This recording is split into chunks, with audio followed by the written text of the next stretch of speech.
Good morning, Centurion. I'm your host, Caitlin Simmons, and you're watching We Are Centurion TV. Our guest here with us today is Dr. Tarina van Noordwyk, who is a local vet here in Centurion. Welcome. Good day. Thank you so much for having me. It's wonderful to be here. Oh, it's so lovely to have you here. Today we're going to talk all things pets.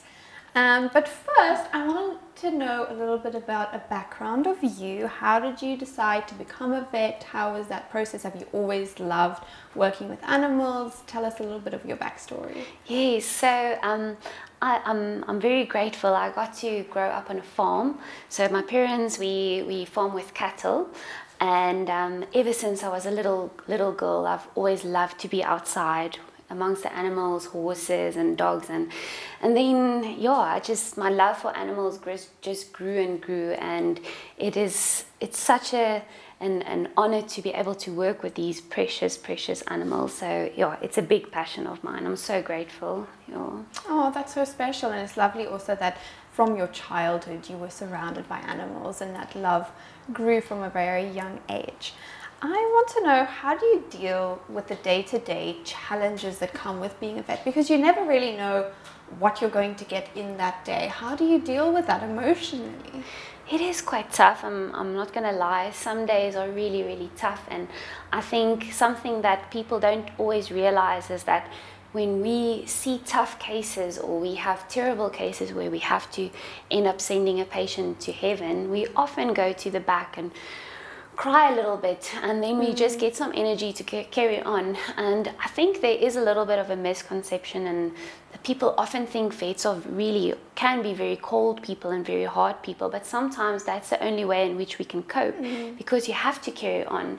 The next consult is waiting and there's no time, and so it can be really rough. And actually mental health is quite a big thing. I think a lot of people don't realize, but we as vets, we often struggle with compassion fatigue and just to get through day to day sometimes, because it can be so rough on our emotions, because we love animals so much. So, but you take it case by case, and luckily most of the time we have amazing people working with us, and often nice clients as well that can see what you're going through and support you. But if we can end up helping a patient, then that for us is definitely motivation to just keep going and carrying on. But it isn't always that easy. No, of course. I think it's very admirable for you guys that you have to step into as you say, every consult with a new, fresh face, and it's a new family dealing with whatever their situation is with their pet, never mind the other 3 families that you've already helped in the day. So I think it's very admirable, and I can think it's quite an emotional roller coaster that you guys go through in a day. I recently got a very cute little puppy, and he's so cute and he's so fun to play with, but he eats absolutely everything. Oh my goodness. Can you tell us a little, is there anything that we should be worried about, from plants in our gardens to household, maybe cleaning equipment? Is there anything that they shouldn't be eating that we and also our viewers should be careful around with our dogs or our cats, any animals really? Wow, I'm actually so happy that you brought this subject up, because this is something that's close to my heart and something that we see almost on a daily basis. It's common toxicities that we see in our pets, and a lot of these toxicities could be prevented if only we all knew that these things are so toxic. So I'm going to just speak about the common toxicities that we see, especially in Centurion area. We see a lot of cycad poisoning. So we're going to add in a little picture about cycad plants, but what's really important is that all parts of this plant is extremely toxic. The pit is the most toxic part, and it could literally be that a patient only chewed on this part and he or she can go into complete kidney and liver failure. Even the leaves are also very toxic. So that's the one very common toxicity that we see, and often, unfortunately, by the time we see the patient, that patient's already almost in complete liver failure. So clients don't really always know that the doggy is playing with the seeds and it's just a toy, but in actual fact that dog's getting that toxin in massive amounts. So we often have patients coming in with vomiting, diarrhea is your most common clinical or your most common clinical signs for cycad toxicity, but then also they often turn yellow because of the livers that's starting to failure, they become icteric. So cycad poisoning, so my recommendation is if you have a cycad, rather, I know it's a beautiful plant, but rather just take it out and give it to someone that doesn't have any animals. So that's the one common toxicity. Then lilies in cats is a big thing. So especially the pollen of the lily plant is very, very toxic and can cause almost immediate renal failure or kidney failure in cats. So I actually had a client last week that told me that her cat, the food bowl was underneath this lily plant, and yeah, so we ended up having to do full bloods, and the kidneys were already starting to fail a bit. So lilies, big, so please go and read up on your lilies, but lilies are extremely toxic, especially to cats, dogs also, but especially to cats. Then chocolates, very, very bad treat. It can affect the heart, cause heart palpitations and even heart failure in doggies, also vomiting and diarrhea. So no chocolates, please, at all. It's very important. Then xylitol, we often see clients that are giving their dogs treats. They make their own muffins or whatever, and they use xylitol, and then we start seeing these patients with clinical signs. So xylitol, or they call it birch sugar now. It's actually, they're starting to use birch sugar now in some of our peanut butters. So please make sure there's no xylitol or birch sugar in peanut butter.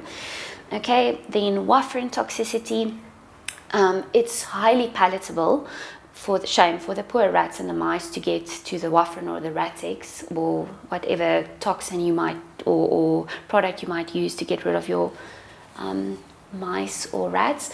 But so it's highly palatable, so we often get doggies or cats eating the toxin, and then it's not going to be immediately that you're going to notice signs. So it's actually a terrible little mechanism, but the patient will bleed to death. That's how the toxin works. So by the time we usually see a patient, it's already extremely pale, sometimes little blood specks on the mucous membranes, and the patient we have to do blood transfusions and we have to try and stop the bleeding. So warfarin toxicity. Then grapes are also extremely toxic, so please stay away from grapes. Onions, also very bad. It affects the red blood cells of our patients. Then products that contain pine oil, I would be very, very cautious of. I would definitely steer away from that. We often use pine oil in some of our cleaning solutions, chemical products, and it can be absorbed through the skin. Also, if a patient is licking the floor, then they can also get extremely sick, liver and kidney failure. So please make sure that the products that you're using at home is okay for the patients or for your animals. Then if you notice your doggy or your cat or your animal is acting in a strange way and you think they might have ingested a toxin, please immediately call your vet. If they're not available after hours, just call any 24-hour clinic and just ask for assistance over the phone or some guidance or some information, because sometimes we over the phone can already give you a little bit of guidance as to how serious it is, and is there something that we can start at home already before you get to our clinic. So activated charcoal is something very nice to have at home. Just keep it in the cupboard.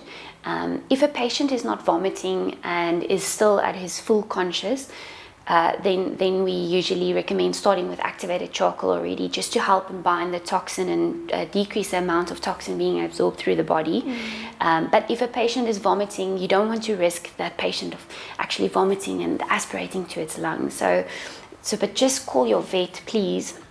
And then I think the very last thing that for me is very, very important is to consider medical aid, because these days it is unfortunately really expensive to treat pets, and medical aids make such a big difference. So I think if you can, just do a little bit of research, make sure that there's no exclusions, make sure about the breed of doggy or cat you have, that they will cover all the pre-existing or the hereditary conditions.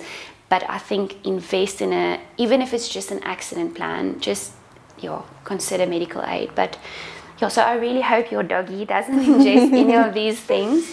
I think, and also just make sure there's no toys lying around. We often see doggies ingesting little toys. The other day we had a doggy that ate staples, and we had to go and so just make sure there's nothing lying around that's big enough for him to swallow. Okay, sure. Thank you, and thank you so much for that big list of things. I think sometimes a lot of us as doggy parents, can I say, want to give our dogs a little treat or something, but there are certain things that they should definitely not eat, such as you mentioned, the chocolates and the grapes and the onions and things. Not that I think anyone would give their animal onions, but I mean, still be careful, and also with the plants to rather just be safe and not have them around at all, than being worried about, oh no dear, the dog's going too close to the plant, or just rather not have them, and you can be relaxed about it and everyone can be safe. So thank you so much for it's a pleasure. Giving us that list. Is there anywhere else where our viewers can go and read up a little bit more about these types of toxicities and common plants and household products that we should be careful of, that kind of thing? So there is a website I like to use when I give clients information sheets about conditions I see, and it's called VCA Animal Hospitals is the website's name. So you guys are welcome to go and just have a look. It's an overseas company, but they explain things really well and really simple, and they have most of your common toxicities. So VCA Animal Hospitals. Awesome. Well, thank you so much. We will be having that link on our social platforms. So it is vcahospitals.com. We will have it on our social platforms, our Instagram, Facebook, TikTok. We'll put it on there so you can go and check them out as well and read up a little bit more for yourself and become more educated in your pet care. I think that's very important for all our residents to be aware of what our animals maybe can have some kind of reaction towards. I think that's very important, and to keep them safe. So go onto our social platforms, it will be linked there. And thanks again for Dr. Tarina van Noordwyk for being here with us today, for telling us all about this and for really educating our community. So thank you so much. It's only a pleasure. Thank you. I really appreciate it. Thank you. And thank you to all our viewers for watching today here at We Are Centurion TV. We will be going live on weekdays at 8 in the mornings for the breakfast show. So if you want to be educated, inspired or entertained here within the community of Centurion, please do subscribe to our channel and hit the bell to turn on those notifications so you don't miss any of our wonderful episodes. Thank you so much once again. Thank you.